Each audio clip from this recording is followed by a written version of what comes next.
Good.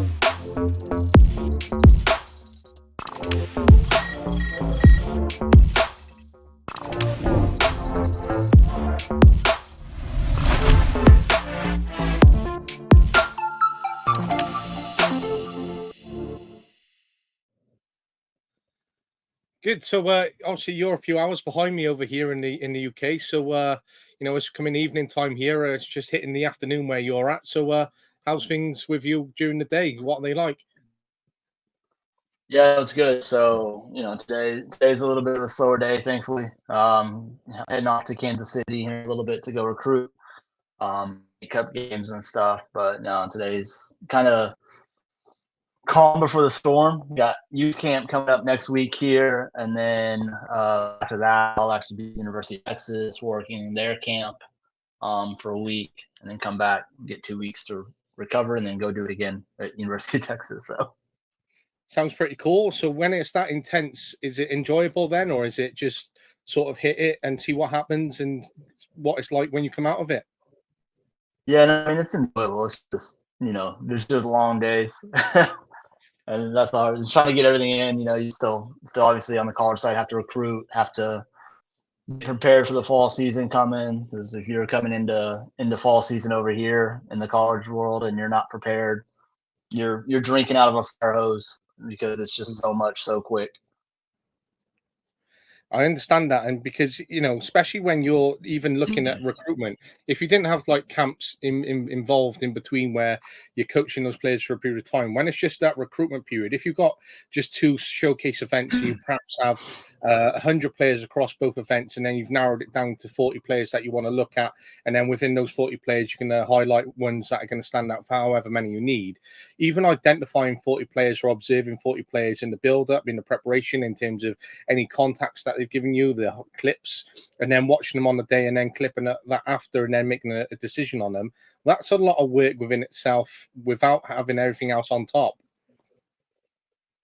Yeah, absolutely. You're talking about two showcase events, so you're trying to make 4-year judgments off of maybe 180 minutes if you watched all the games. Typically, we only are 20 to 30 minutes on each game if we're at a showcase event. So then you're talking about, oh, let me make a 4-year decision based off of, 80 minutes of watching them play and their highlights, which are made there to make them look really good. So. Mm.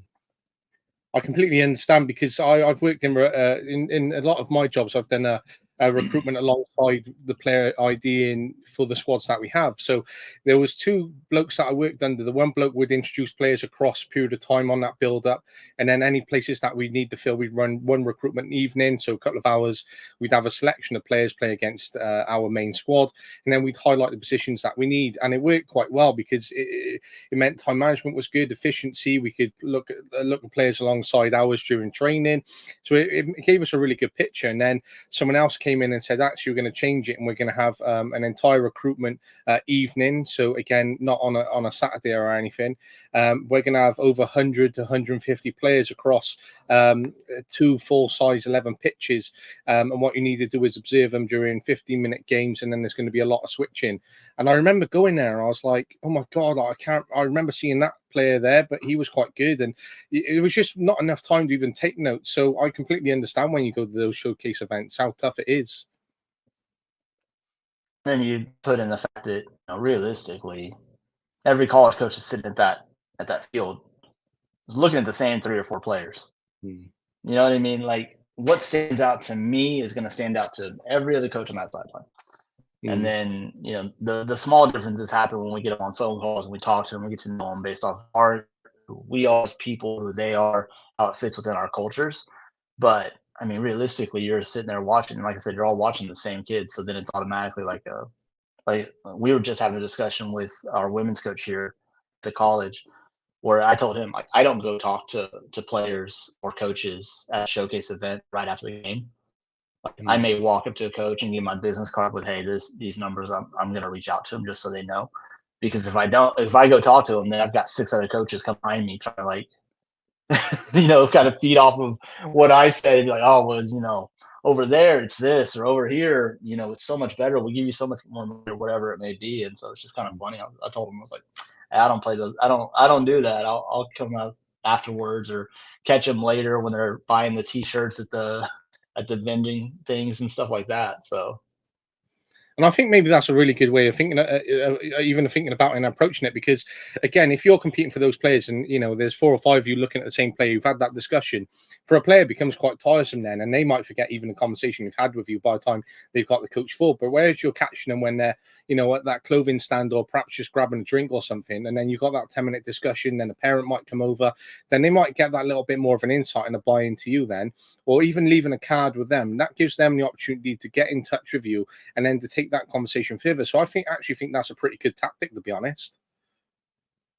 well, I mean, if you just think about when we played, right? It's like, man, when I got done playing, I was in my head about like, would I do well? Like we won the game, I'm hyped up, like let's go. Awesome. Mm. But if we lost the game, I'm sorry, the last thing I wanted to do personally was talk to someone else about like, oh, you played great. I'm like, yeah, but we just lost, right? Or Mm. like I should have done more. And that was just always my natural feeling. So like for me, it's that thing where it's like even as a showcase where, really college coaches, we don't care about the results at all on those things.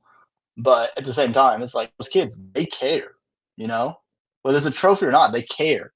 And so that's the thing. It's like you're going up to them like, "Oh man, tough game, but you played really well." Man, that gets automatically like, "That's great and all, but we should have won. We could Mm. have won. I could have done this. I wish our team would have done this better. Like we're better than what we showed." Like all those thoughts are going through their head. So again, are they really hearing what you're saying? Are they really engaged in active listening in those moments? I doubt it. And even if it's off a win, again, I doubt it because adrenaline's high and they're like, "Yeah, let's go. We looked great."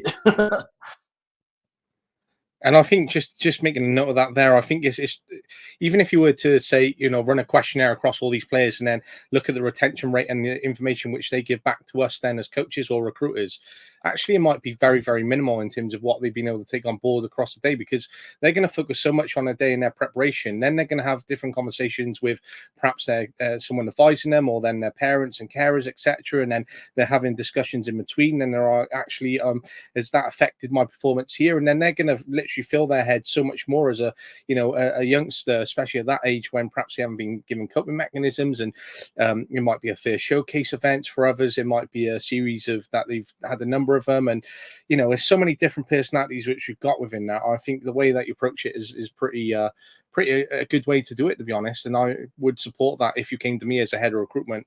I'd be like, you know what, actually, let's go that way, because I think we might get the best out of our players. But before we delve even more into this great discussion, which we sort of hit the ground running with, which has been fab, it'd be great if we could have an introduction, the sort of journey on your pathway to where you are now, and how it all started for you in coaching. Yeah, so I'm going into my 23rd year.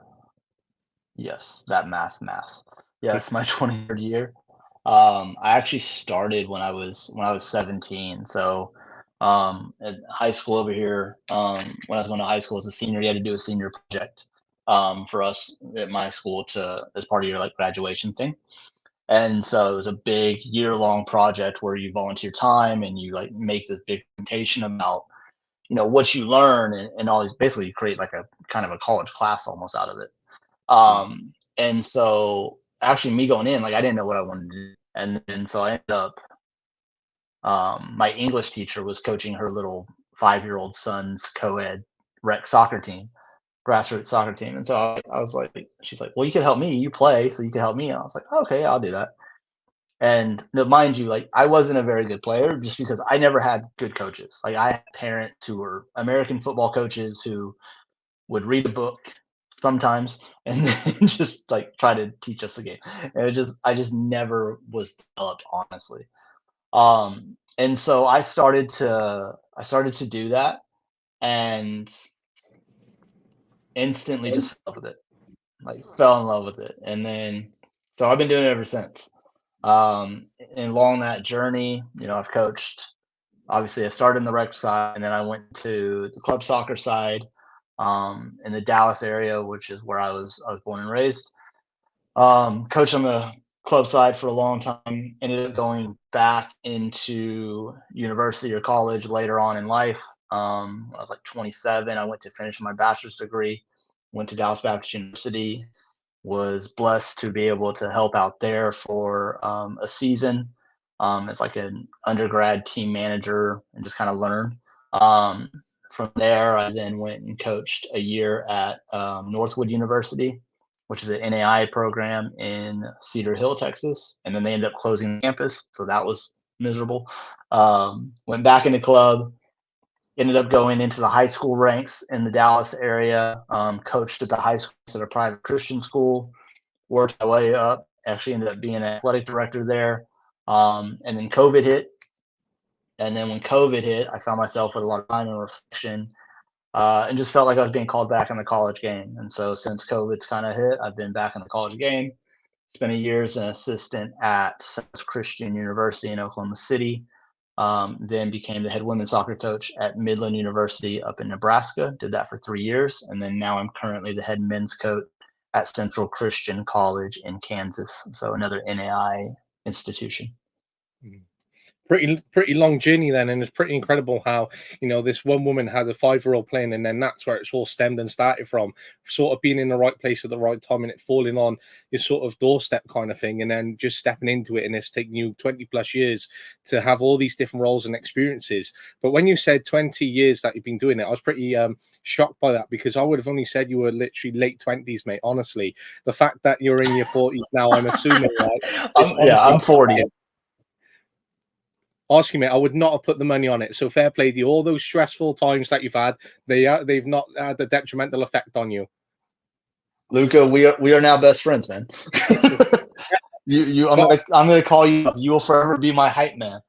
I love that, mate. I love that. Honestly, I'm honestly being true. I'm shocked when you said it, mate, to be honest.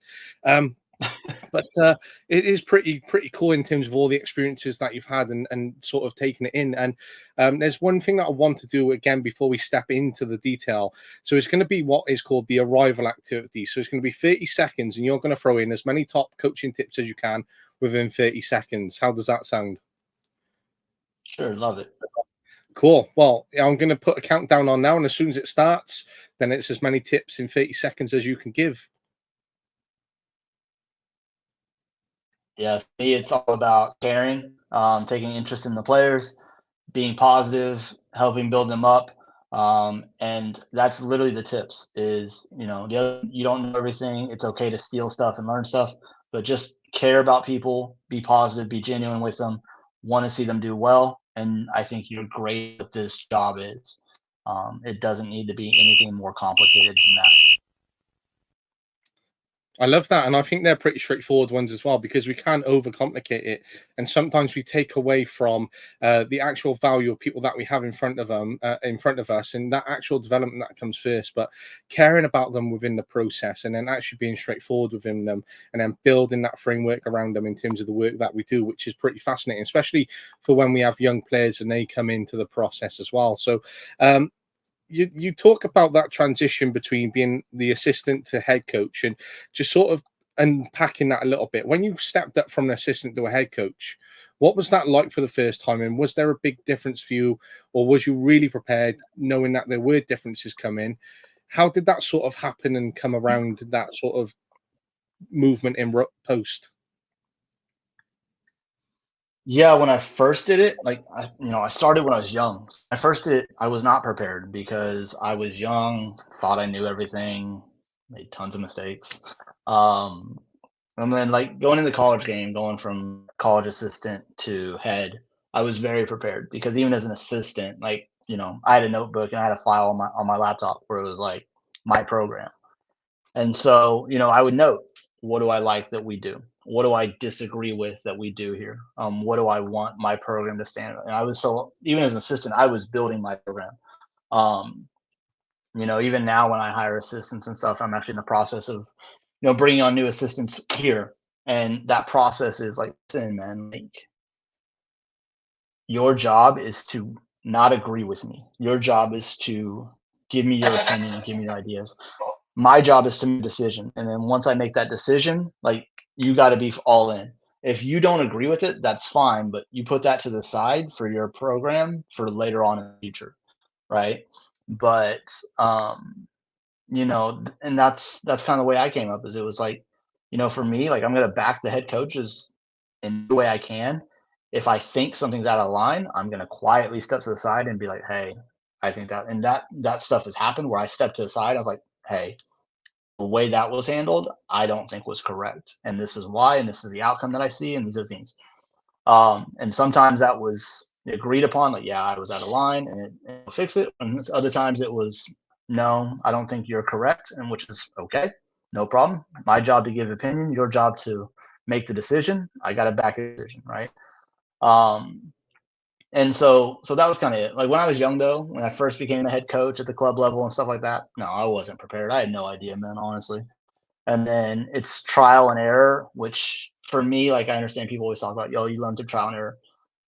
That's dangerous in coaching though, because people's lives that you're impacting as you trial and error, right? And so, for me, like every time I have a coach working with me, and I always try to bring in like brand new coaches, so I can try to help like teach and guide, hopefully.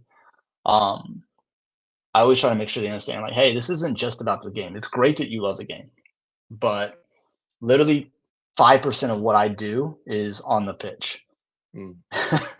Everything else is psychology. It's making sure their academics are good. It's making sure that they have a pathway. It's making sure they understand how to rebound from those bad decisions that they make because they're college kids and they're going to make bad decisions. It's making sure the assistant coaches understand how they're speaking to them, how that stuff comes across, how that affects them for the next 3 months, 3 days, 3 years, three decades, maybe. All those things. And so, yeah, I mean, like I said, I think there's a lot to learn, and as I've gone through, I've been able to kind of change the way I see and move the assistant to ahead. But no, I don't think you're ever truly prepared until you get into it. But the more experiences you have before you go into it, I think it's massive. I think it's a big push right now to where a lot of coaches are becoming head coaches really, really early without a lot of vast experiences, which they can be great at what they do. But you got to know what works and what doesn't. And if you're only exposed to like one system, you don't really know. You only know what works for that system at that school with that particular set of kids. What if you're somewhere else and it's completely different? Like you need those experiences to be able to, again, good or bad, to be able to pull from. I love that, and I love that you talk about that transition from assistant to head coach. But I love how you say that your new assistant mustn't agree with everything that you say, because if they're agreeing with you in every aspect that you deliver and what you do with your players, then you only can consistently deliver in the same way. So as you sort of relate there and build that background, is you're never going to truly adapt, because someone might come in and truly disagree with you, and then that's going to open up a new way of thinking and that new mindset. Actually, I played this way for the last 4 years. Or do we actually need to tweak and change our system this way? And at first, you might be a little bit defensive, like anyone is, because they got a system that they're used to. They got principles.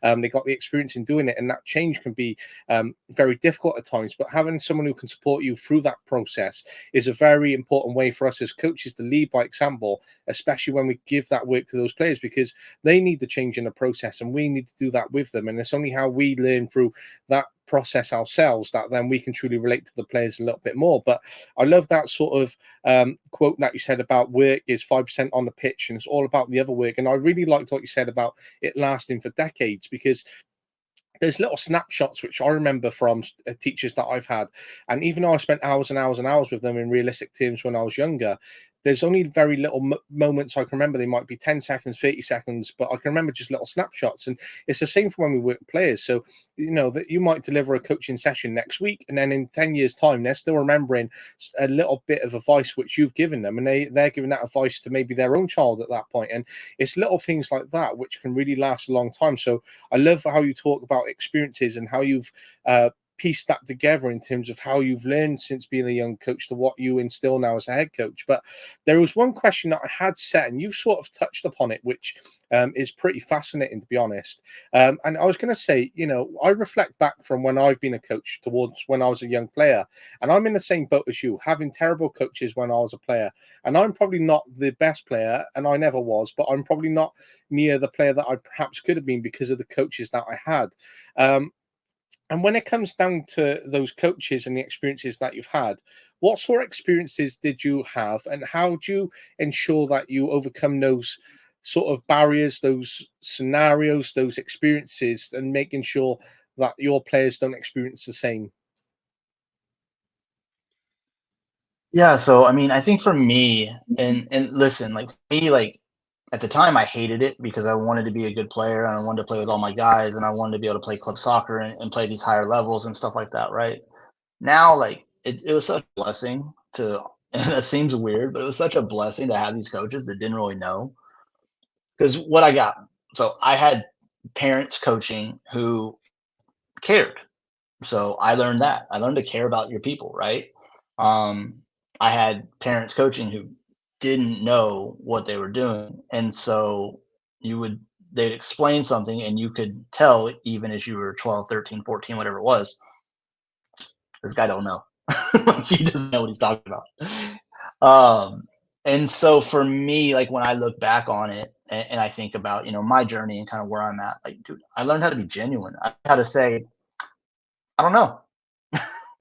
I don't know. And so those are the biggest things. That's from the football side. I was also multi-sport, so I played basketball, I ran track, I played American football, and then so like in American football, I had a coach who we loved him to death back in that day. If he was in coaching in days, would never work. We loved him to death, but we also knew he was a mean sob. And man, if you got on his bad side, it was not a good thing.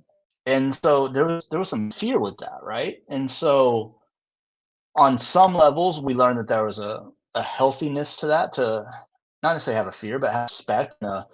We're not going to push back against the authority necessarily unless it's truly important. So we're not going to just sit there and complain about everything. So that was a positive from it. The part was, man, if you messed up, oof, if you missed a blocking assignment or you didn't run the right route, you did not want to come to the sideline. And so, I learned that part too, where it's like, man, I don't ever want a kid to feel that way for me. And I've had this, especially growing up in America. So I remember when I was coaching, I was probably 21, 22 at the time. And I had a dad come up to me. I was coaching girls. I had a dad come up to me at like tryouts for club. And he was like, and so we'd offered her a spot. She accepted. Dad comes up telling me, he goes, to get the best out of my daughter, mind you, this is like an 8-year-old. To get the best on my, you just got to really get on her, really, really get on her. Like, you can scream at her and stuff like that. And I looked at him, and I don't know. For me, I said, this is God given. I have no idea where this voice came from and from me. But I told him, like, I go, with all due respect, I will never be the one that teaches your daughter that it's okay for a man to yell at her in that way. And like his face like dropped. And I think that comes so much back from my past with my former coach, with a former coach, where we did not want to get yelled at by him because it was scary. We loved him. We respected the heck out of him. But man, you got on his bad side, like it wasn't a good day. It wasn't a good week. And so that was the thing, is it was just like, I learned that. And I think that, and that's always like what I told that dad, that's always been part of my coaching philosophy ever since. And again, the only place I can think of where that came from was kind of that fear factor that I had when I was a player of that coach. And I'm completely. There's a couple of perspectives within there, because the way that you went back to that dad and said, you know what, it's actually a learning curve in here. Your daughter shouldn't be used to having, grown men screaming at her. I think that's a very educative sort of point to take to him, and what he can certainly take away from that and go, actually, that tone, that response, that body language, which I have as a coach and what I represent, is something that you can take away as a parent and certainly work with your player, because she's never going to want to make a mistake on the pitch where she should be allowed to make mistakes, because she's going to be so fearful of actually someone screaming at her or being on her for making that same mistake. And I think also those sort of impressions count, because if you then coached this girl for the first time, you went off dad's advice, then you screamed at her, then realistically she's going to go, actually, I don't really like him, and actually he's Yeah. going to be on my back, and he's not going to be someone that I want to play for. So it's not going to give you that buy-in, and it's that little experience which you have, and what you take away in terms of how you've been brought up, and what you don't want to give your players now from the experiences that you've had, and knowing that everything that you do within your coaching practice is going to overcome what you had as a bad experience, and label as a bad experience. Because I remember joining a team and all my mates played. I remember going and there was a parent coaching and we were playing a game and we were losing and I was on the bench and it was probably my first ever game, but I was on the bench, which I understood.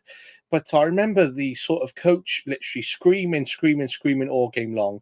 And I think we conceded quite a few. We were probably 7 or 8 at the time, and we weren't in the position that we should have been in terms of quality. But that's the whole point of grassroots, being 7, 8, 9, 10 and growing.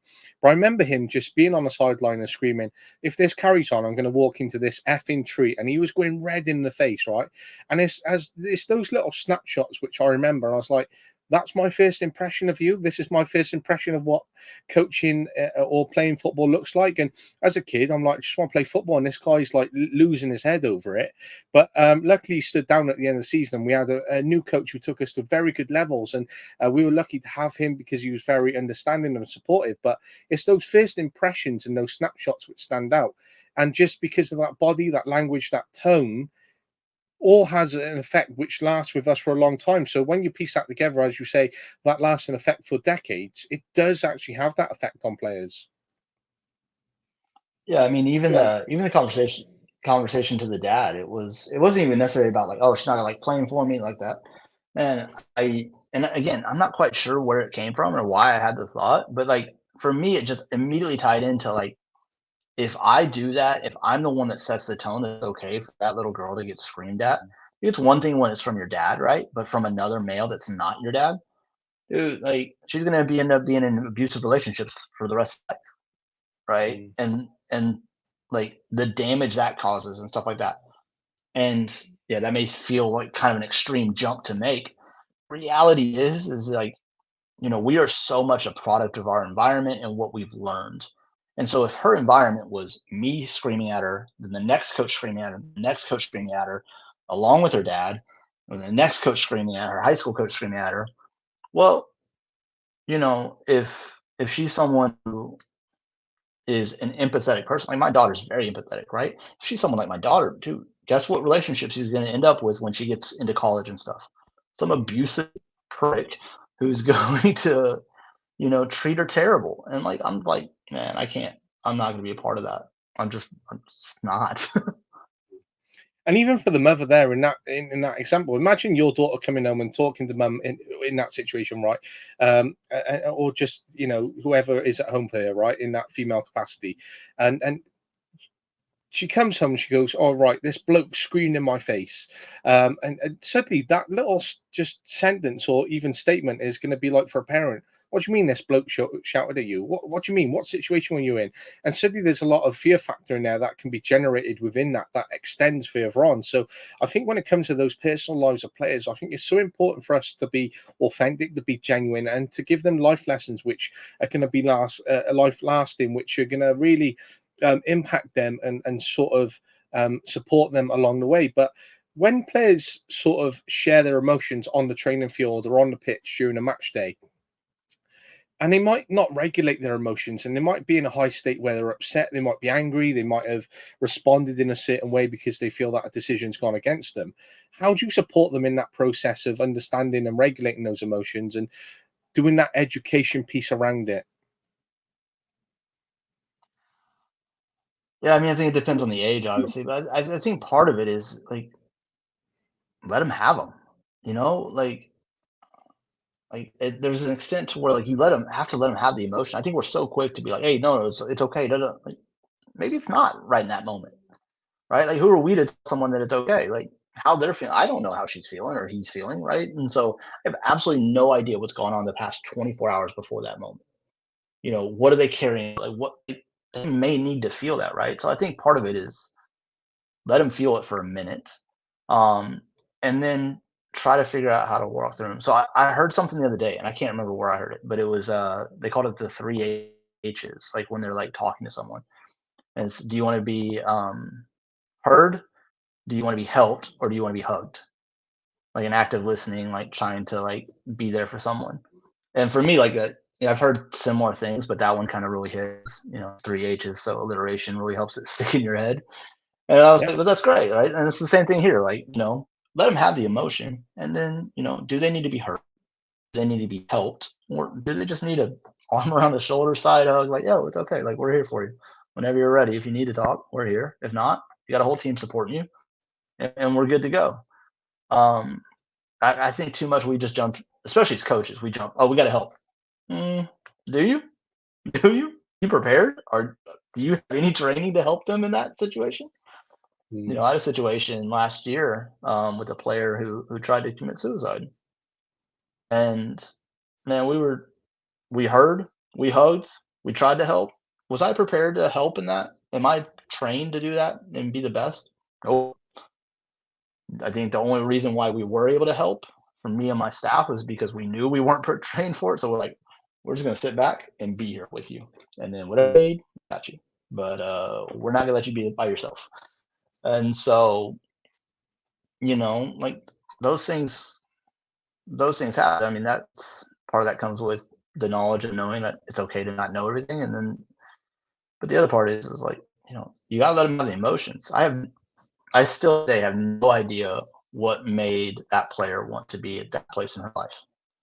Right. And I never will, because she probably will never say anything. She said thank you numerous times to us since, but I'll never know what led to all that, which is fine. It's not for me to know. Right. And so that's the thing, is like, you got to have the emotion sometimes. Now, as long as it's in a healthy, respectful way. Right. So we let her have the emotions without anything that could possibly hurt her around her. But, we let her have the emotions and go through it. And so. And I think that's important. Obviously, letting players express their emotions and to share it. And, even if they don't want to share the underlying reasons, they might go to someone who you can refer them into, or someone who is of that qualified level, for example. But it is genuinely being there as a good person and being supportive of them, regardless of any experience, of any qualifications that you may not have, etc. And it just comes down to being a good person and just putting in a few minutes to them and just being there and consoling them or supporting them or giving them some, straight back information which they need or want at that time. But I think for, as you said there, for that player who wanted to commit suicide, if you are a coach who doesn't enable an environment where people can come and speak to you, or they can show their emotions, or they're fearful of all those factors, they're just going to bottle it up. And then suddenly, where you had that sort of intervention or support for that young person or individual, sorry, if they hadn't had that, then perhaps, anyone else could make a decision which is, the final straw for them. And we're going to be in that position where it's too late to go in and do something. I think that is, a very extreme situation where we talk about, death is literally the final outcome. And people are like, what's that got to do with coaching? What's that got to do with the children on the pitch? What's that do with coaching? Well, actually, let's take away the coaching, because, as you say, that's 5% on the pitch. There's a lot going on in their lives. They're trying to balance their education side. They're away from family. They're traveling. There's pressures on playing. There's pressures on their education. They might have fallen out in their social group. And for a young person, they might have all these different doors which they're looking at. In terms of their mind, and everyone is a sort of negative, and they're going to go, do you know what? I actually can't see a way out of where I am at the moment. So therefore, what is the easiest exit route from not seeing a way out?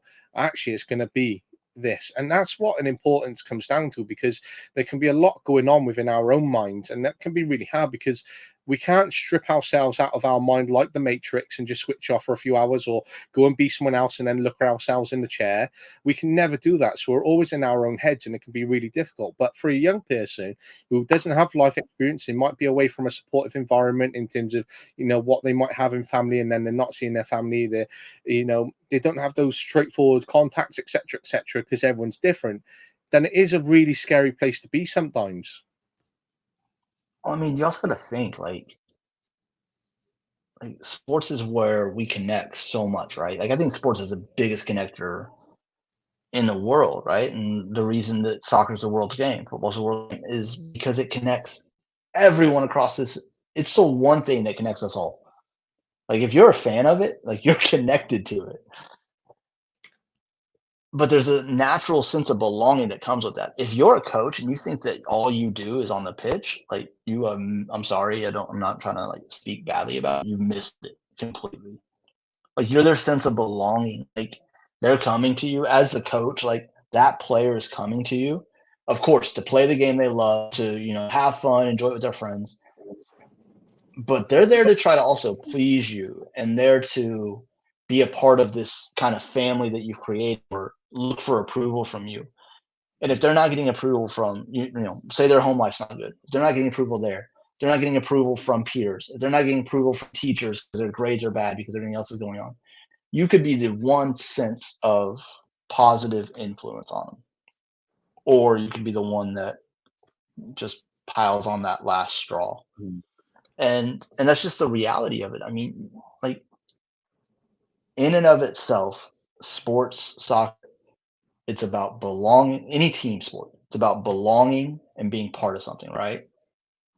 Who wants to be part of something where you get absolutely destroyed emotionally all the time? Doesn't mean you don't hold standards. Don't get me wrong. Like, I'm incredibly competitive, and I hold incredibly high standards for our players. And some don't like it, right? But like, you can't ever say that I don't care about you, or that I don't put myself to the side, or I don't even like, I've got numerous friends that will tell you my biggest red flag is that, I put everyone else before me, and I don't take care of myself the way I should. Right? That's the thing though, right? Like, I look at it, man, as a coach, my son and my daughter are the people who the biggest price for me to be a coach, because I am spending so much time with other people's kids Mhm. that it takes away time with my kids, right? Man, if I'm going to ask for them to make that sacrifice, if that's the life that I'm giving them with my choices, it better be worth it. You know what I mean? Like, we better make amazing people out of the tens of thousands of lives that we impact. And so, that's the way I look at it. And like I said, when I first started, I didn't have that mindset. I was young, wanted to win, thought I knew everything. Great. But that was my mentors along the way: a Blake Amos, a Dr. Phil Williams, a Robert Oliveri, a Dave Henson. These people who have all just kind of fed into me and helped over the past 23 years either change the way I see things or reinforce how I saw things. Of like, yeah, that's the way you do it. Mm.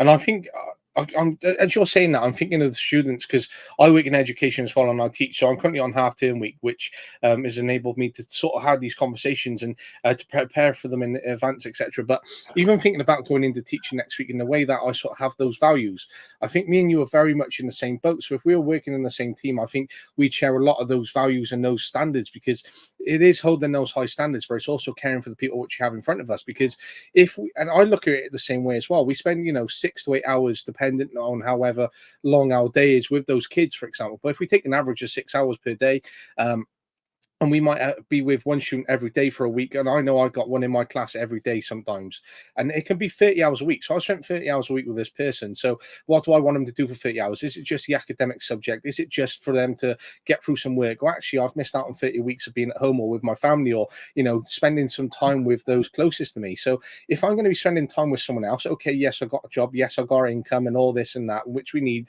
but realistically, that is secondary to me, because it's about enjoying what I do every day when I go in. So when I earn the money, and I'm going to be like, oh, great, that's just the extra bonus this month because I have enjoyed the job. And if I'm not enjoying the job, then the money's just going to be like, well, it ends up being a different sort of narrative in a way. But what I do with that person for 30 hours, if I'm going to miss 30 hours of family time, I want that 30 hours to count with them, so I can go, you know what, I actually enjoy spending that time with that student today.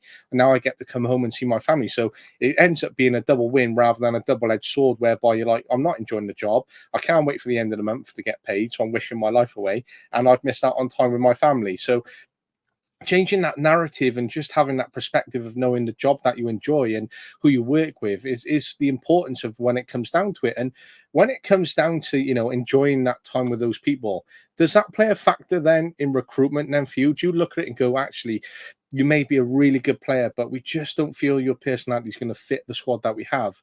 Do you look away from those players, or do you go, actually, your personality doesn't fit, but there's a scope there, we can coach you? How do you sort of look at that? Yeah, so for me, like, one of my biggest things, so I always talk about, like, I'm super competitive, but then my culture and my focus on culture is unrelenting. And so for me, when I recruit, like, I'm always, obviously we have to have good players, right? Like, if I don't have good players, I don't stay in my job. And so, and by the way, I love coaching, but I think if you get into coaching or teaching, for a job, you're not going to stay in it very long. Like it's a calling, and I have to have it that way. But no, when I'm like when I'm looking at it and stuff like that. Sorry, I kind of just lost my train of thought. Um, no, but like when we have those times and all those things, then ask the question again, because again, I just kind of lost my train of thought. No, it's completely fine. It's about that recruitment side, and when you got that sort of Oh, gotcha. individual, yeah. Yeah. So sorry. So yeah. So for us, obviously the player matters. But for me, like we talk about, so I judge success on, do they come in at the college level? Do they come and get a degree that sets them up for their next phase after football's done? Do they win games because we're competitive? We want to win games. Do we lift some trophies because that's what all of us as athletes want to do? Is we want to have that experience. But then most importantly, like my biggest judge of success for players in my program is, when they get married, are their teammates sitting next to them up front of that church or that facility or wherever their wedding's happening? Are their teammates next to them, or are teammates only in the guests, or are their teammates not even there? For me, like I try to always recruit, and even like I think about, as I'm talking to guys on the phone and like meeting with them and having face to face, like I'm thinking, I'm like, all right, can this guy stand next to so and so at his wedding in 10 years? Is he going to be standing next to him or within 3 people of him? Because that means like the guy that you knew for 2 to 3 years, that you lived every day with for 2, 3, 4 years, probably replaces someone that you've known for 10, 15, 20, right? And so again, like, everything has impact. And like we talked about with decades earlier, like it doesn't just have to be my words that impact someone for decades. It's everyone else around as well. And so that environment that we create is massively important. So yeah, we will absolutely miss on a kid and not take a chance if I don't feel fit in our culture. At the same time, if there's a kid that I think there's a glimmer or there's a sliver where, man, he may cause us some issues here, but if we really kind of feed into him and love on him and support him and show him what he can truly be, he could be someone who changes so many lives later on in life, because his story will be so impactful to people, right? And so, yeah, we'll take some of those chances. And will we miss on some of them? Absolutely. But we'll take a chance on that. But there's got to be that connection, and I can't. If you give me a checklist of like, oh yeah, it's there. Like I can't give you and tell you what that is. It's just a feeling, which I think it's dangerous to go off feelings sometimes, but it's just a feeling and a natural kind of intuition of like that kid might be able to do it. We should take a chance on that one. Because again, I could have the same conversation with 2 people and they're very, very similar. You look at all the metrics and they're all the same. But kid B, we'll take a chance on over kid A because there's just something there. And it has nothing to do with the pitch. It has nothing to do with pitch. It's something they said. It's a way they answered a question that I asked while we're talking. It's those things. I completely understand where you're coming from, because I can think of one player and their sort of family which came into us, and we were under 10s, and I was very aware of the one of the parents who was the father, and he was very, very vocal on the sidelines. I've seen him many games, and I've been aware of him for many years. So I remember when they came to us at under 10s level. So they approached us, and I was like, I'm very much aware of who you are already. I know sort of how you act on the sidelines. And I was like, do I need this sort of person at my club? Do I need it to come in and affect our ethos and our culture? And it did have a huge impact on us just by the parent alone, because there were some behavioral issues. We had to sort of ban the parent from the club environment for a period of time and do some education with it around him. So we had to initially ban him because he broke some of our regulations, and we just had, that was the best thing for him at the time. Then we educated him, and then we sort of had a period of time where he was enabled to come in, be in there for a selected amount of times, prove that he could do it, and we continued to educate him. And now he had that full come back then, and we didn't want him to miss out on his child's sort of playing experiences, but we also knew that the child had to break away from him a little bit. We also knew that he had to understand that there are parameters and there's ways that we have to regulate it. We have to set our standards and show that to the other parents who are attending. And so there was a lot of factors. And initially I could have gone, do you know what, it's actually easier for us to swerve this family because this is their fourth club now and they're under 10, so I'm very much aware of this parent. I know the detriments that they can have already, so can I pre-plan and evade that? But actually looking at the kid and looking at the child and going, do you know what, he's had a very tough home life, he's had a very tough on the pitch experience. It's a bit of education now around the parent. How can we enable him and support him in a family environment? How can we educate the parent? And it was down to us, instead of passing him by and going, actually, where's the next club for you, we actually took him on board because we knew the player had potential and we knew there was work to do, because we could have landed ourselves in another boat where we could have just been like any other club and just moved on. We could make a difference here. And that player had a positive experience. He became one of our best performing players. And he was like our little Roy Keane, because he would lose his head on the pitch, but he was a leader. And once he was nurtured and just coached and just had that bit of time, we turned all those sort of negatives into positives. But I remember loving having him on the pitch. He was like a pit bull. You want him to go press a player, he press play. You want him to mark, he'd mark. You want him to sit off and pass, he'd pass. He could score, he could move, he was fast when he was off the ball, and he had all these attributes. I was like, I'm not going to let that behavior affect who this player is. So there is work to be done, and I sort of had that, what you experienced there, that little sliver, and it was just, I had to take a chance on him because that feeling came in, was like, do you know what, I actually want to work with this player. I don't just want a squad where they're all going to comply. I want him to come in and maybe change the narrative. I want him to show it's get in and be a bit gutsy, go in and have a go at the other team a little bit. And I was like, they might be seen as negatives, but actually there's a lot we could learn off this kid. Yeah, but like, what have the other players learned off him as well? You know, like for me, like I always try to build a very diverse school all over, because we learn how to function within the bubble that we are growing up in, right? Or that we're involved in, right? And so, you know, I'm a Texan. I know how to relate in Texas, no problem. You know, how's that different in Omaha? How's that different in Florida? How's that different in New York? How's that different if I go to Japan? How's that different if I go to Australia?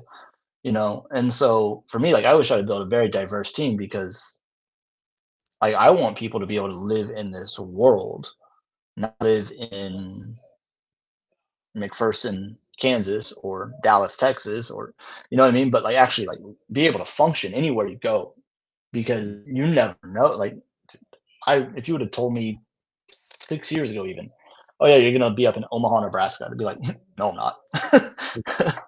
You told me 3 years ago, oh, you're gonna be at Central Christian College. No, I'm not. Like you just never know where you're gonna go and like where this life is gonna lead you and stuff like that. And so for me, you have to be prepared to live in the world. And so you taking a chance on the kid, you taking a chance on one probably massively changes that kid's outcome and future life, right? Like yeah, I think you'll be able to look back in 10 years and potentially be able to draw a correlation from where he's at in that moment if he's at say university versus where he's been if maybe you didn't take a chance on him and then he fell out of the game because no one would take a chance because of a perceived, you know, slight against his dad. It didn't really have anything to do with the kid per se. And then those things. So like you've changed that kid's life. Maybe you haven't, but you at least make it a possibility. But then on top of that, every other kid and parent involved in that team has now watched your club take a chance on someone, love, nurture, support, hold standards, which again for me is a massive part of coaching, because it's I always tell my players, I'm not your friend coach. Your friend will be like, oh yeah, you're good, you should be playing. I have standards, so if you're not ready to play, you're not gonna play, and I'm gonna tell you because that's what love is. But they've seen all that, and so now maybe that impacts how they react elsewhere. So now maybe one of your U10s when they're 14, maybe now they don't become a bully, all because they have that 30 seconds of you taking a kid aside when he's acting differently than everyone else and supporting him as opposed to just condemning him, right? And so those little slivers that you remember as a player, that might be one where all of a sudden you change a quote unquote good kid to not become a bully here in 4 or 5 years.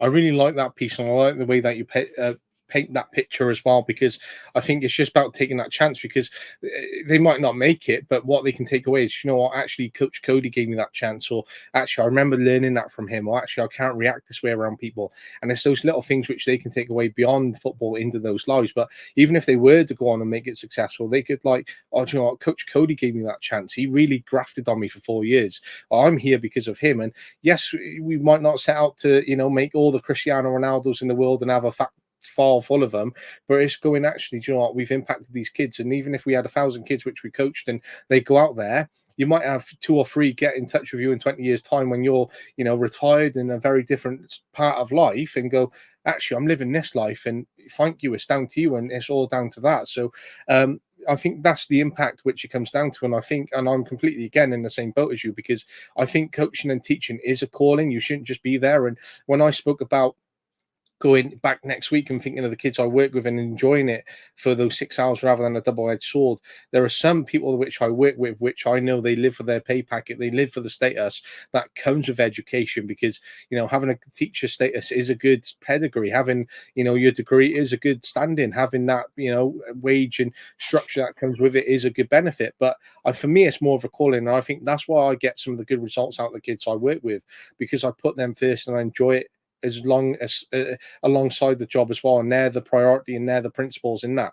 But you keep saying these high standards, and I'm really interested in terms of hearing about this even more. So what are your high standards, what do they look like, and how do you instill them? Yeah, so for me, so standards are on the pitch, off the pitch, in the classroom. So on the pitch is the way we play, and so we are one of the benefits of me not having great coaches coming up was that I didn't fall in love with any particular style or anything like that. Like when I became a coach, I had to go learn, right? And so, you know, my education into football was not, oh, this coach at this school. It was, well, let me watch Cruyff. Well, let me watch Pep. Well, let me watch Mourinho. Well, let me watch Brendan Rodgers. Well, let me watch whoever. Let me watch the Italian national team when Cannavaro's playing center, 5'9". You know, I came up from watching Brazil with Bebeto and Ronaldo and all these guys, and so it's like that was my education, and so my like way I look at the game is so much more European and world based than in most Americans, I would say. And so my standards come from, you know, we're a positional play team for the most part. We use a little bit of relationalism, but you know, so for us, it's, you know, being there.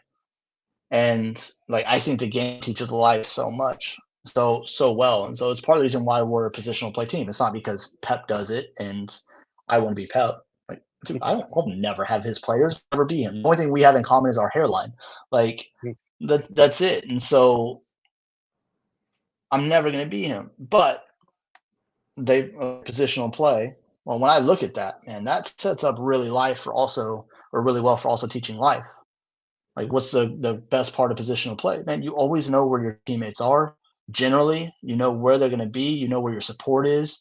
You know where where you need to go to be successful. I take that back to life, man. If I know who the people are around me that are going to support me, be there for me, care about me, that's going to make me successful, right? So it's part of the reason we play positional play. Is, you know, that feeds into what is going to set you up to be successful in life once you leave here. You know, and so our standards are there. Like, you know, are you in the places? Are you where your people expect you to be? Are you working hard? You know, so we're in summer fitness right now before they come in for the season. And my message to them is always make sure your preparation matches your expectation, right? Meaning wise, if you follow this summer fitness packet, you'll be in really good shape to potentially impact our team on the field. If you choose not to, because I'm not going to hold your hand, if you choose not to, do not come in here and then be like, I should be starting. Really? Because you didn't pass the fitness test. You can't last more than 20 minutes as a center mid on the pitch, and you have about 4 recovery runs in you, and then your hands on your knees doubled over. You should be starting, bud. I don't think your preparations match your expectation, right? And so that's kind of where our standards come from. Is it's like, you know, for me, it's focus on the small things. You know, when you're hitting a driven pass, where's that contact on your ball? Where's your follow through? Where's your body profile? When you're receiving, are you receiving back foot to open up play the next pass? If you receive closed body, are you automatically looking for a set to play the way you face and keep the ball moving? Or are you just turning blindly under pressure? Like, what are those small standards that make a massive difference in your life? Because again, I think the game teaches you life very well. And then, in the classroom, what are you doing to be successful? Right? Here's the reality. I've been in college education since as a teacher and a coach since 2013. Been at multiple different schools. Every school I've been at, if you go to class and you turn in your normal work on time, even if you don't test well, you're going to end up with a C plus or to a B, and you're going to be eligible and you're going to be fine. Kids that get in trouble academically at every school I've been at are the kids that don't go to class and don't turn in their work on time. And so even if they test well, they end up not doing well or being ineligible because they haven't done the small things every single day to be consistently great. That's the biggest thing for me. I always tell our guys, if you're going to 2.8 kid, man, be a 2.8. If you're a 4.0 kid, be a 4.0. Don't be a 3.3, be a 4.0. Because one, you're helping pull everybody else up because you pull our team GPA up, you pull our recognition with teachers up, all those things. But you're also holding standards for yourself to consistently be your best. Even when you have bad, that's fine. Be your best that day, right? And then within people, man, you got to be genuine, you got to be authentic, and you got to be someone that someone can trust. And those are our standards, right? It's like, we don't have team rules, but so like I listen to the High Performance podcast with Jake Humphrey and oh my god, I just forgot his name, the psychologist for the yeah, with Damon Hughes, and talk about non-negotiables. Well, we have that respect, commitment, and trust for the program. We respect everyone, so whether you like them, dislike them, doesn't matter. Respect them.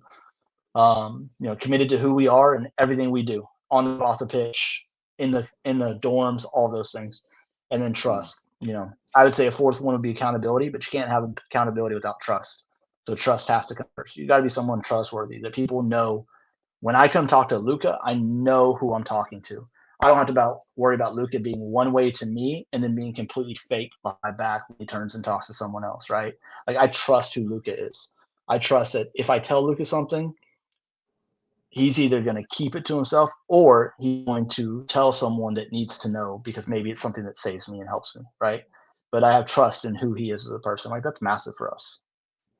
And I'm on the same page with that, because if you were to say something to me and then I found out that you told someone else, but it was in confidence, or I said it to you and you went on and said it to someone else, for me, that would be such a heartbreaking moment, because that's something that I value very highly. And I would sort of see us on the same page, and I see that relationship in a way of, I've said it to you because I trust you. I said it to you because I like you. I said it to you because I feel that I can open up to you. And the moment you gone and told someone else and it's come back to me via another source, then I'm going to feel that you've broken all of those aspects, and therefore they're things that might be critical to me. So for a young person, especially when they're a player and they come to us as coaches, if we break sort of that sort of contract, as you will, then it's going to be very different for that relationship going forward, especially when we want them to open up about their emotions, especially want them to share their state of mind and open up to us a little bit and how we can support them even further. And I like what you said about doing the little things, and it's about doing the little things here and often, because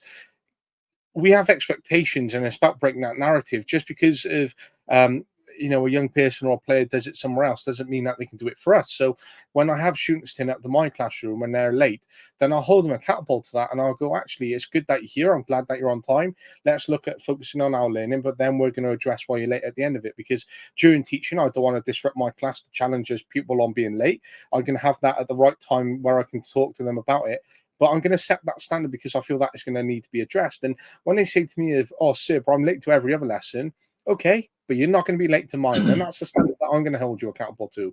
So therefore, you're going to stop being late to mine. Well, actually, you stop being late to mine now. How can you stop being late to all the others? So it's how we work progressively and collectively, how we can get young people to sort of build upon doing the little things here and often. So as soon as I have a pupil enter the class, It's, good morning, sir, or hello, sir, how are you? And on the pitch, it's a fist bump or a handshake, and there's those little things. If you are going to have to have the expectation that someone's going to talk to you as soon as you enter, you're going to have to engage with them. You're not just going to come into the classroom and ignore people. We have to be sociable, and that's one of our expectations: is being sociable, being open, being ready, and turning up on time is some of our very quick and bare minimum expectations. Just to give an insight there, but it's those as you do it little and often, especially for if you've got players over 4 years, that's going to become a huge impact on them, and that's something which they're then going to take away because of what you've instilled every session over a 4 year period, or every time you've seen them, for example.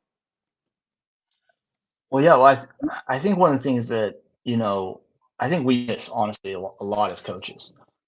Think about it. We're the one profession where like those people will not stay with us ever. You know what I mean? Like sports ends at some point, no matter what sport it is, whether they go pro, no matter what level you're at, sports ends. And so guess after that, there going to be someone's boss, or there going to be someone's employee, or there going to be someone's husband or wife, or confidant or pastor or whatever it may be. But they have a whole separate life they have to move forward into after sports ends. And maybe it is in the sporting world and they're able to continue on. But again, if you ask any player who's played and then gone to coaching, not a single one will tell you like, oh yeah, it's exactly the same. Like it's completely different, right? It's completely different. And so like those small things are preparing them for that next phase. And that's part of what we should be doing, at least in my view, is preparing them for what their next part of their life is. Like it's going to end. Like we talk about our players all the time. Like I've already said it, dude. Our players come in. I go, guys, as college soccer players, you are assassins because at the end of the season, someone's career is ending. Quite a few people's careers are ending. So your job is to either decide, are you going to end someone else's career, or are you going to end your senior's career? Because someone's career is ending. Like it's done, right? We might have one or two go pro, and that's great. Even though all the guys think they're going to go pro, that's not the reality. So one or two might. The rest, done, right? And so what are you doing? Like right now, the small things that you do right now help ensure that this kid gets to play 1, 2 more games. That kid gets to play one more game. Because if you don't do it now, then guess what? You've made the choice to kill your own guy's career and let someone else play instead. Mm. But that's the reality. Like it always ends. It ends for all of us, right? If they go own a business, dude, they may be in that business for 70 years. You know what I mean? Like it may never change. They may be in that forever. Mm. For us, completely different. Like everything is transient. Everything has a final stop. And so you're preparing them. Like everything you're preparing. Like we were at the store the other day and put stuff in the car. My daughter's got the shopping cart. She's 17. She goes to put it up on the curb. And I'm like, no, go take that back to the rack. Go take it back to the cart return. Like we do the small things. Because that's what's going to make you successful. It's not the big decisions. It's always the small ones. Mm. I completely agree with you, and I think it's just holding them accountable for those actions and those things as well. Actually, would you leave that out there? Would you do that at home? Well, actually, no, you wouldn't do that at your home. So why would you do it here? And we can build upon different things as we get to know people, and it's about getting to know people and how they're going to react, what their home lives are like, and that's how we build that relationship. And that relationship starts from the moment we recruit them and make that first impression.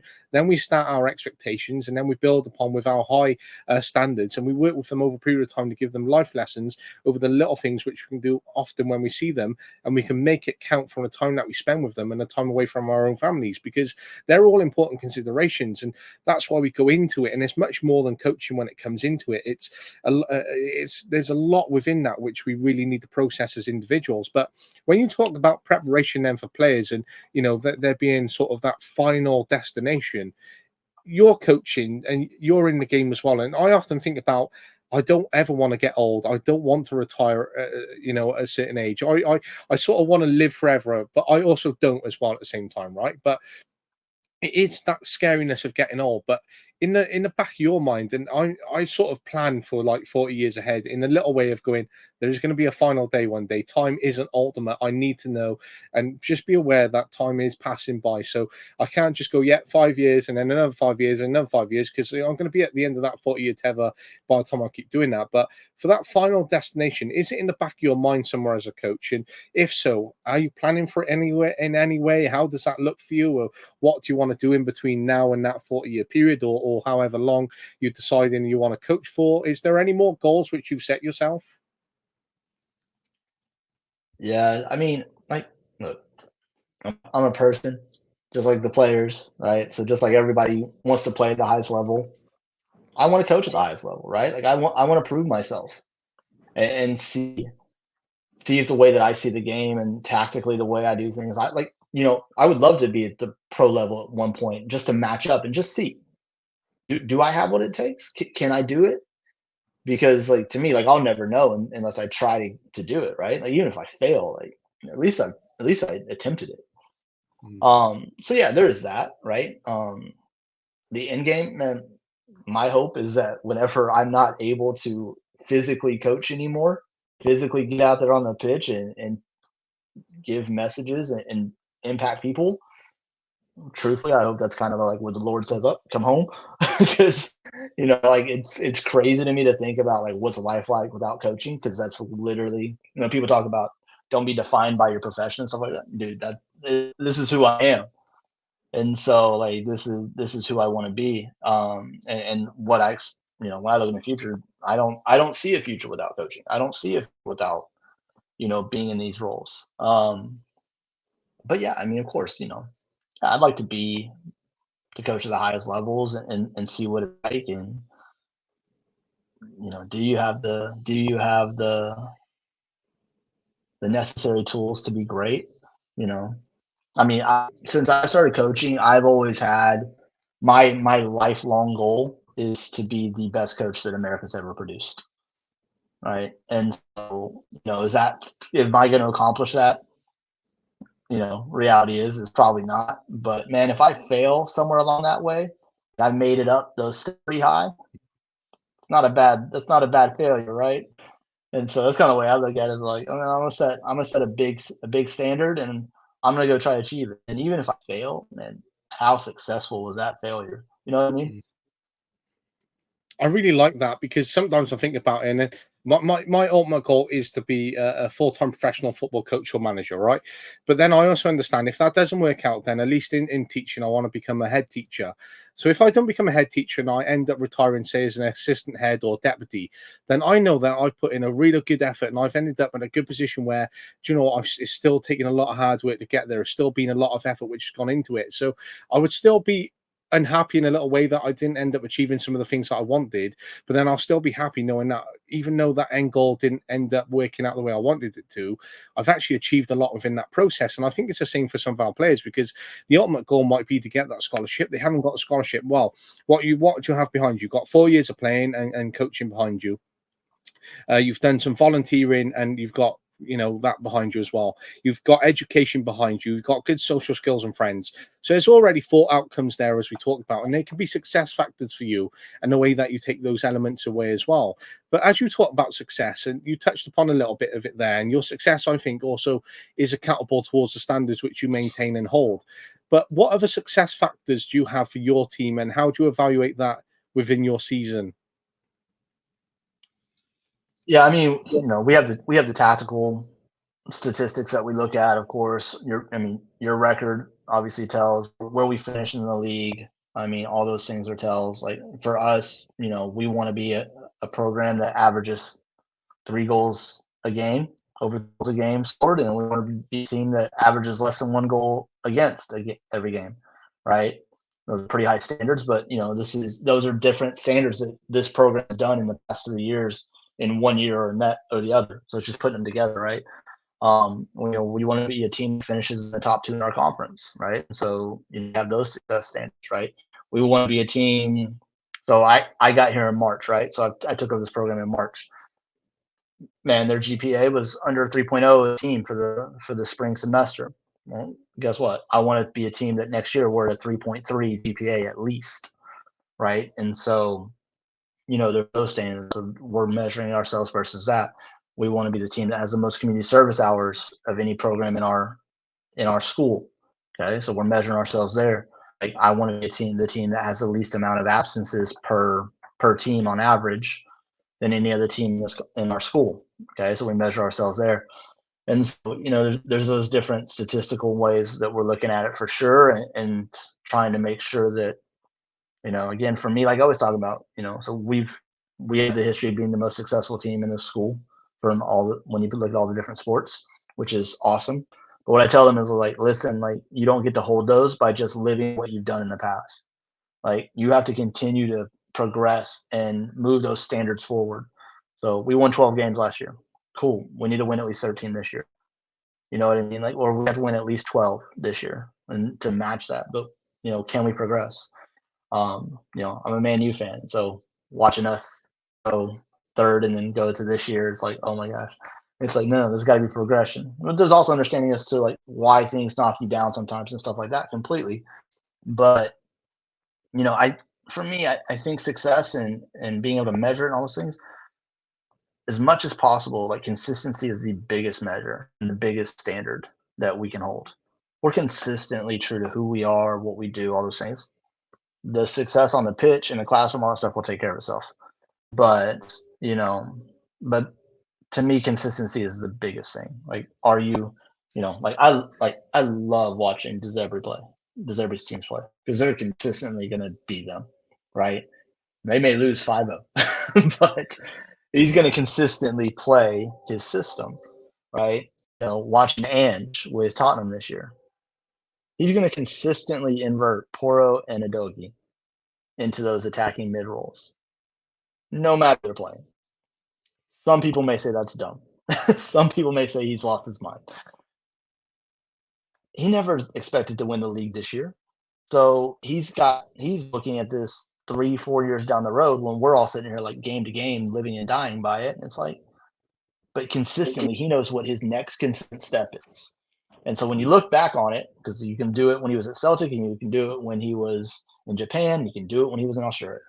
You look back on it, and consistently, he makes the right steps, right? Is it going to work out for him here the way it has in the past? Probably not, just because of the history of the club. But I guarantee you he'll be pretty successful with what he does by the time he's done at Tottenham, right? And that's the reality. It's consistently who are you, what are your decisions, all those things. And I think that's important. I think that's the way it comes into it. And I like the way you relate that to Ange Postecoglou there and what he's doing at Spurs, because even if you think about it, right, they've gone from Conte, a high serial winner and high expectations. They've got Mourinho, high expectations and again, serial winner. And then they've gone for Ange Postecoglou, which has been a serial winner across over in Asia. And then he's come to Scotland. He's had great success as well. But now when we've seen some clips in recent weeks, he's high demanding from the side. He wants to sort of change the narrative of Spurs. He wants them to be competing. So I was listening to an interview the other day and he said, would you be happy with fifth this year? And he went, no, why would I be happy with fifth? First is where I want to be. And a lot of people in the comments were like, well, that's Spurs. They're not going to be first. And I think it's that narrative and that mindset. You can't just accept what is in front of you. You have to push for the higher standards. And if he finishes third and, then second and then maybe consistently third again and gets sacked, he pushed and pushed and pushed. And he didn't accept fifth for what it was, because a lot of people could say, actually, we said fifth, he accepted fifth, and that's what he played for. Actually, no, he pushed the narrative a little bit further for third and second, and he tried to qualify for Europe in different formats. He tried to to deliver other things, and he speaks about the foundations as well, and he said the foundation's a little bit fragile. So whether they turn around and sack him now is another thing, in a year's time if they don't succeed, or 2 years or whatever, right? But then he's someone who talks about the foundations. But then they sacked Conte because he was unhappy, and they sacked Mourinho, who talked about being a more of aggressive team. And I think that's the values that you need to put onto them. You can't just change, the whole working setup because you're disagreeable with it.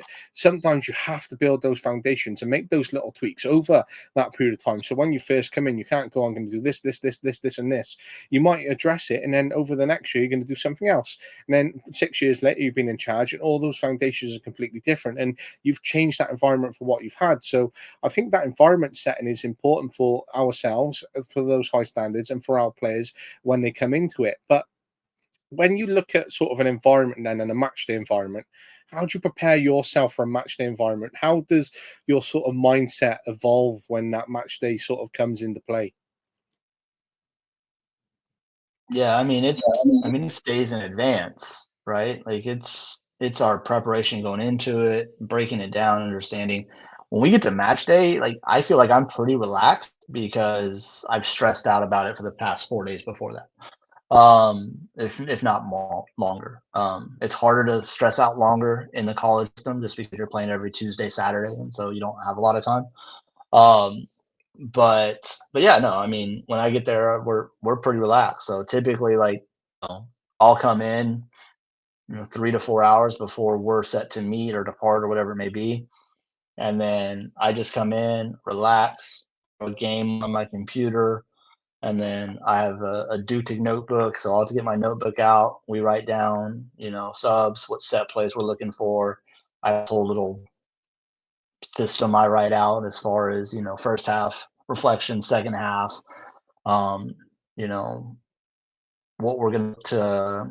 So I have like our halftime talks are talked about, what are we going to continue doing? What are we going to change? And then what do we need to do that we haven't done first half?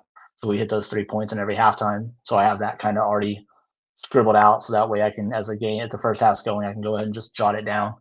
Um, and so like that's my preparation, is getting all that ready, right? And getting prepared. So when I go to the game, you know, we're there, a few words to the boys, just to make sure they understand what we prep for, what we're looking for, go out, get our warm up in. Again, I'm not a big rah rah. Here we go. Let's go with them type of guy. Yeah, it's funny. I was rewatching the All or Nothing with Arsenal, and like just watching Arteta like voice consistently going out because he's trying to scream so much about like to get him going. Like I'm not that guy because for me, like I don't want them to burn out within 10 to 15 minutes of that emotion and then have 30 minutes of trying to hold on. Like I want to consistently control the game. And so for us, like that demeanor, this type of tone of voice is important in pregame because I think that's kind of what sets us up for how we're going to play that whole half. Could be wrong, but that's my hypothesis on it. Um, but yeah, we're just calm, relaxed, is because again, and I mean, look at you get to go play the game. Like it's a great day. You get to go play the game. You get to go do what you love. Like it's a great day. Stressed about it for 4 days ahead of time. Now I'm gonna go enjoy that day, right? And then, once we get the game, I've tried very, very, very hard in the past 3 years to be a coach that kind of sits down more and just takes it in. Because I used to be on the sideline just up and down. And I wouldn't be like joysticking and like screaming, but I would just be like moving with the play and watching it, right? Or, if it goes in the attacking third, I have a tendency to move opposite towards our own goalkeeper so I get the wide picture of so I can see what gaps and stuff like that. But I've tried to train myself to kind of see it from a different position. And so like I'm constantly kind of focused on that right now. Then I end up getting up and then doing what I normally do. But yeah, no, that's like I said, I think the guys feed off or the players feed off me. I think that's every coach. And so if you're a yeller screamer, guess what? Call goes against your team. Guess what they're gonna do? Yell and scream at the ref. If you're a guy that's calm and just talks to him, has conversations, guess what?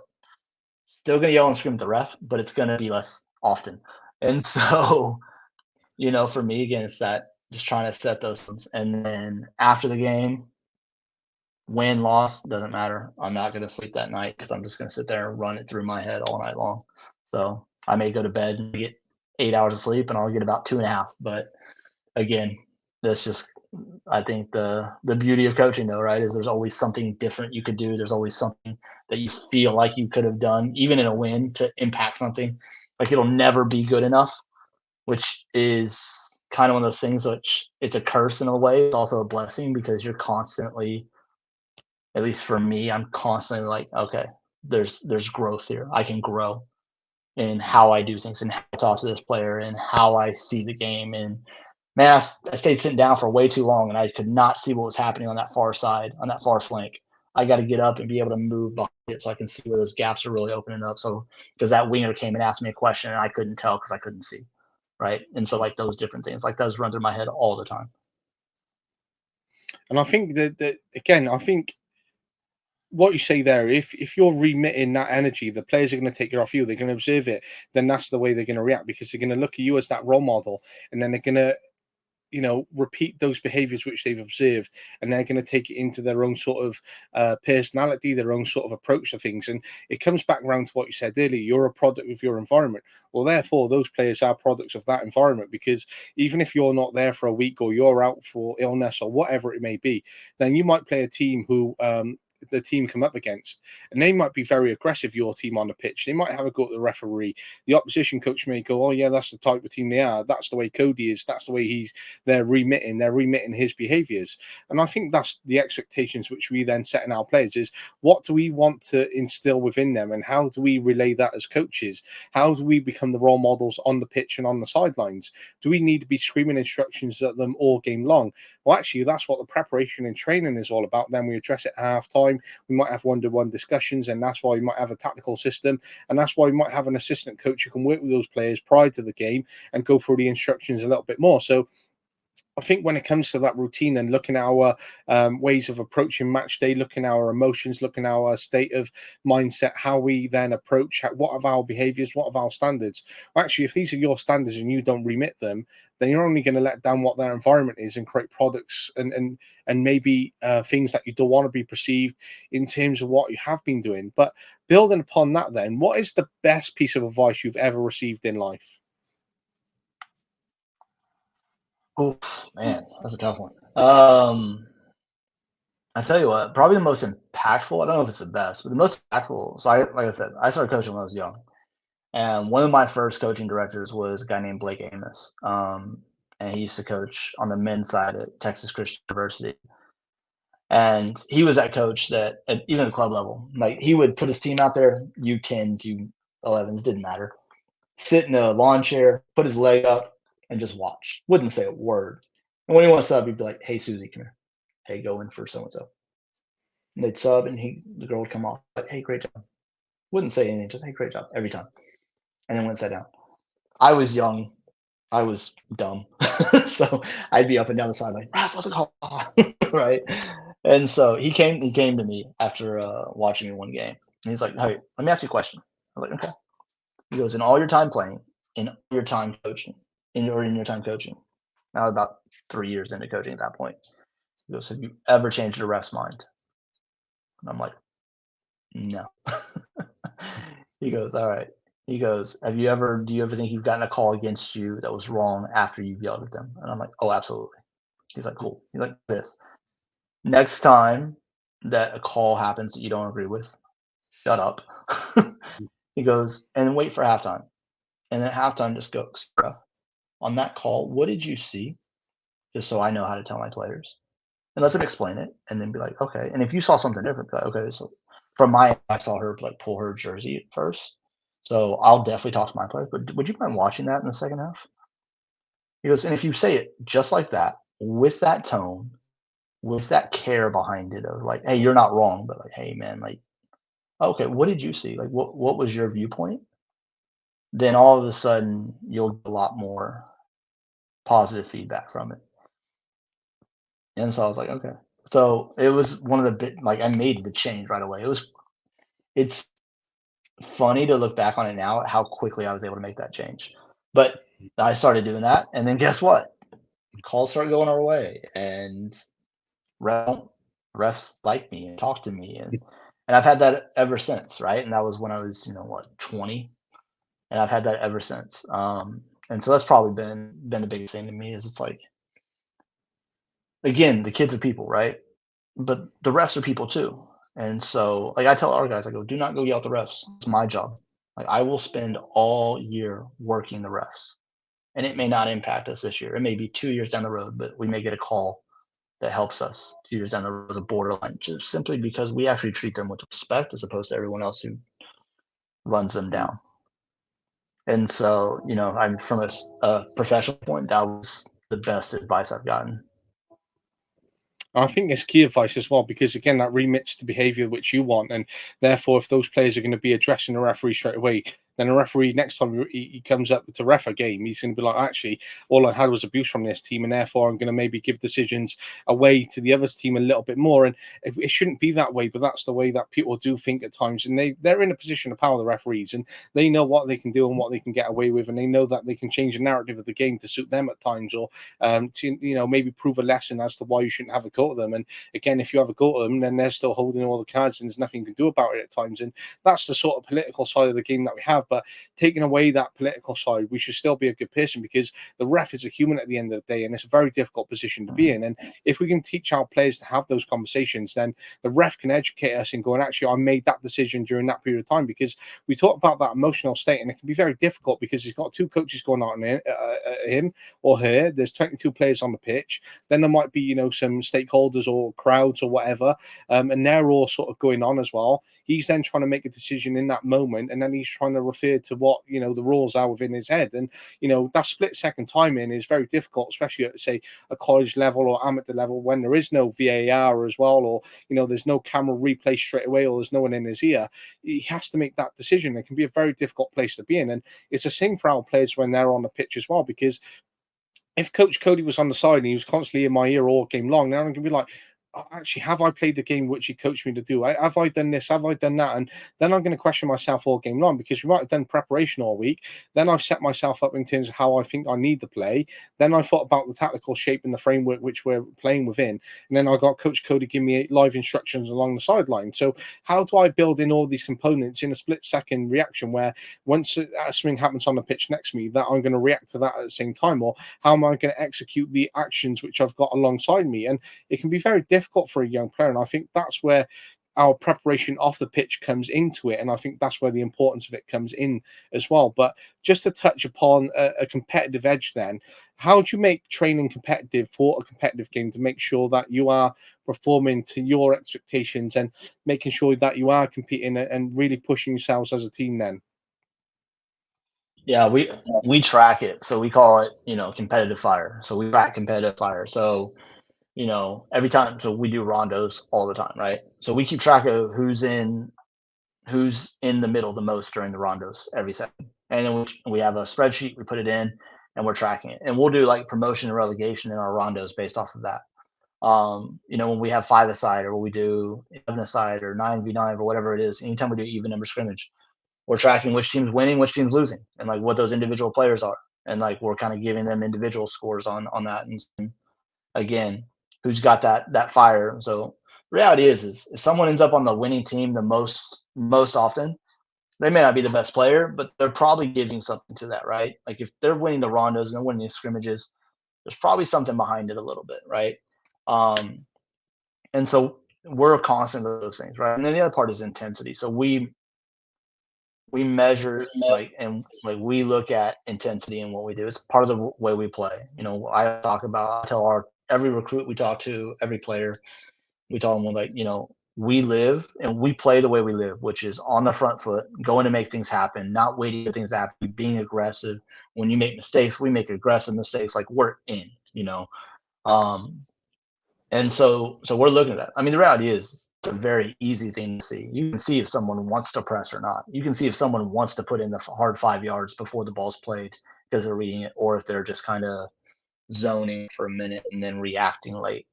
Like those things are very easy to see. And so that's kind of us, is holding those standards. And when we see that behavior we want, we're praising the heck out of that, man. When we see the behavior we don't want, a lot of times we're not even saying a word about it.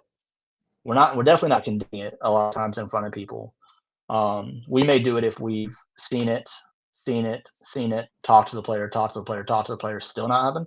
Then we may be all right in front of everybody else, because they got to know that we're holding them accountable as well, right? But if we know that we've taken 5, 6, 7 steps to try to fix the behavior and it's still not happening, all right, well, there's also, I've got to coach everyone else, and now I need them to understand that we're trying to hold that player accountable as well. But yeah, no, we're gonna, like I said, we're gonna be positive and praise everything that we want to see out of players, and then privately try to correct the behaviors that we want to see. But then again, I think that, again, it's a team sport, so there does come a time where you do have to call it out in front of everybody. Because again, you lose respect from your team if they don't think that you're holding so and so accountable, right? It's like I see again, United fan, Rashford didn't press all year long, didn't defend all year long. You watch Garnacho play the same position. That boy defends. That boy will get back. He may not be good at it, but he'll defend. He'll put the effort in, right? Okay. You can't say it's coaching. You can't say Ten Hag is just telling the left winger to stay high and never drop back in, because Garnacho would just stay high and not drop back in. So it's not the coach, it's not the tactics. So it's the behavior. So how many times has that been corrected privately, Rashford? How many times after it's still not happening has that been corrected in front of everyone, even though he's making 350K a week or whatever?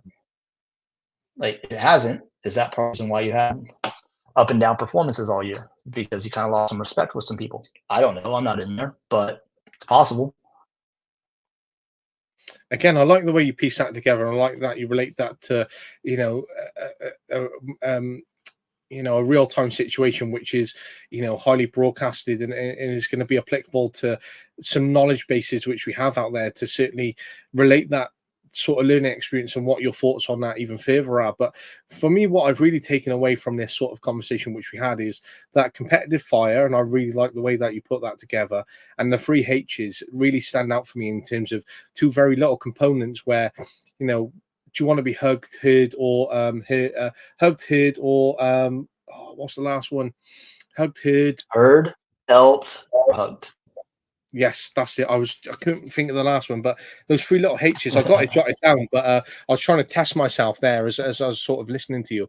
But I think just having that, and I think puts really good spin on it. And I think that competitive fire as well. I think two little elements for any coach who could take away and listen to this is how could they instill that within their sessions, or actually, I got this competitive edge, and perhaps that isn't for me, but actually, what are the three H's for me? Or if they're not three H's, what other letter could I use? Or what are my little sort of, 1, 2, 3 steps where I can support a player straight away, because I might only get this 5 minutes at the start of the session where I can talk to my players on a one-to-one basis, because I'm going to be so hands-on this session, and I really want to give some technical detail. So my 5 minutes might be actually 3 steps. I'm going to approach this player and I'm going to approach that player, and then actually, that's been very quick conversation. Or actually, this one is I'm going to refer them on to the assistant coach. They can take on this conversation, then we can revert them into a session a little bit more. So for me, there's a lot of learning within this sort of episode, which I've discussed with you. And I think there's a lot to really take away. And I want to sit here for the rest of my night and literally talk to you even more, because honestly, there is so many notes which I've jotted down and timestamps as you've sort of spoken about it. Because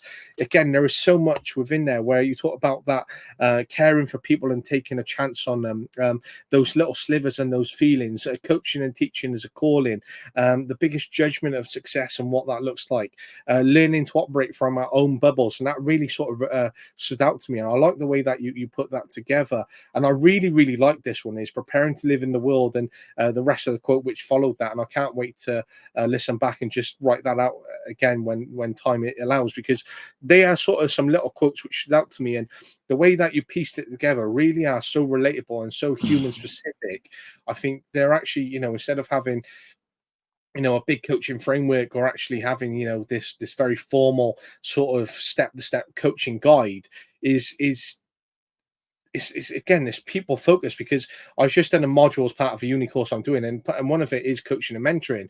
And we're looking at all these coaches, we're looking at these mentors, we're looking at the work that they do. I'm like, God, there's so much jargon in this, or this framework is so like long-winded, and why is there so many diagrams to everything? And or everyone who looks like a coach looks so sort of professional and really formal and all this. I'm like, actually, do you know what? Coaching's actually not as difficult as we're sort of being made out to be on this process. There is a lot of things which we can really strip back, look at the person, then we can build a lot of components on it. We don't have to, go into the most academic detail of every point, but that's my own thoughts on it. But I think when I was listening to you right throughout, I was like, do you know what? Cody is someone that I'd want to play for. Cody is someone I'd want to work alongside for. Cody is someone who's doing a good job there. And I think even though I'm not the one coming to play for you, I'm not the one who works alongside you, unfortunately, but they're all the sort of good feelings which you want from someone the first time you met them. And there's so much which I've taken away from it. So I hope this helps someone else as much as I've taken some notes away from it. But before I let you go, I just want to do a quick fire question round with you, Cody, if that's okay. Yeah, absolutely. Love it. Well, okay. If you had to have someone describe you in 3 words, what 3 words would they be? Genuine first, trustworthy, respectful. I love it. Good 3 words. Good, very good choices. Again, you talked about the ultimate goal and making it within football and being the best US coach there is. But if you could move to any country to coach, where would it be? Spain. Everyone in America says Spain. Look, I think it's you're gonna have a lot of American influx out there soon. Um, No, I was lucky enough to have some guys that came through La Masia who impacted me, so for sure. that's pretty cool. If you could spend a day with any coach or manager, who would it be?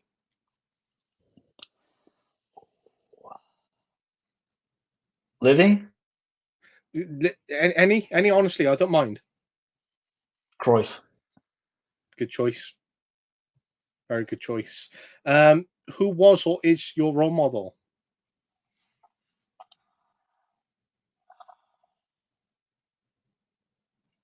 Robert Oliveri, and Dave Henson are the two I would go for. Nice, good choices. So I go back to younger Cody. I present him 2 cards. Card one being a full-time professional player and having a great career and doing everything that he set out to do as a player and what he wanted to experience.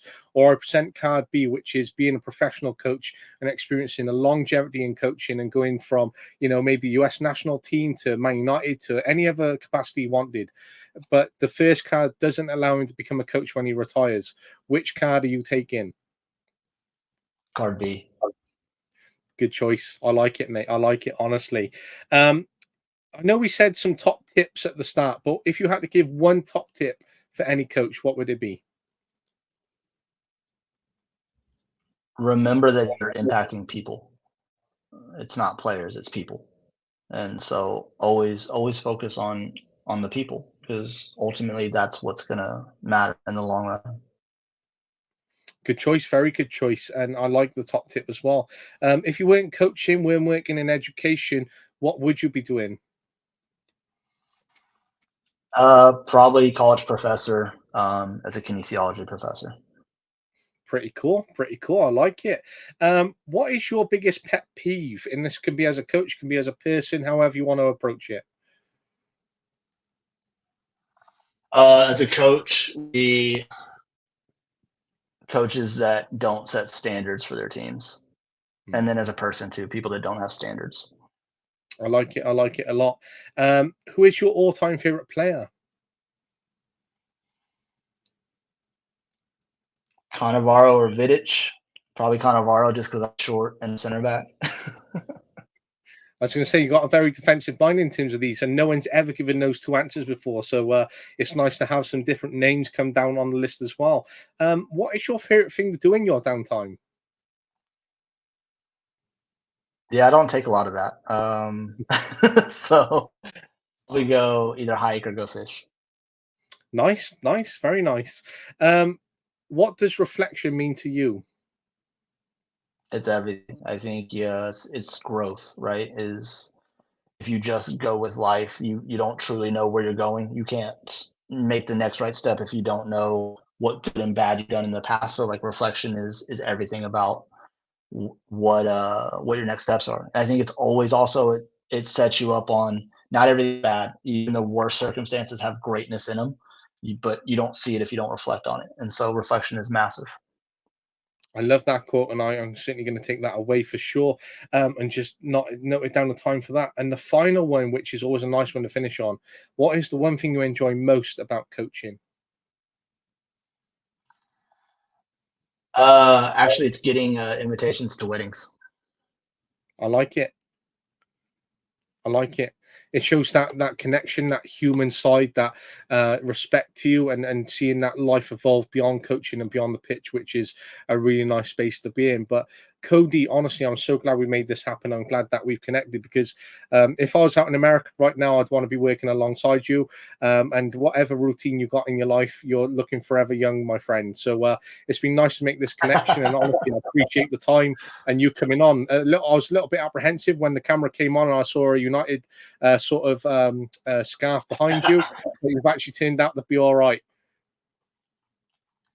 Well, you can't judge everyone just by stereotypes. So Absolutely, mate. Well, again, it's a big thank you from me, and I'm glad we made this happen, mate. absolutely, man. I appreciate you having me on for sure. It's been a pleasure. Well, have a great rest of the day, and I'll catch up with you soon. Sounds good. Cheers, mate.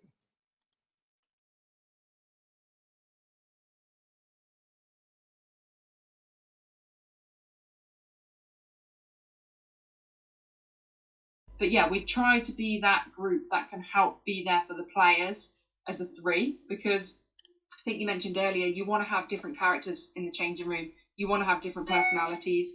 You don't want the same kind of people, because you're not going to be able to move forward. If you've got 10 people and they all agree the same things, you're going to get to a point in time where actually you're going to become unstuck. You need that one person to actually be like, nah, I don't agree with that. Or actually, we should try this.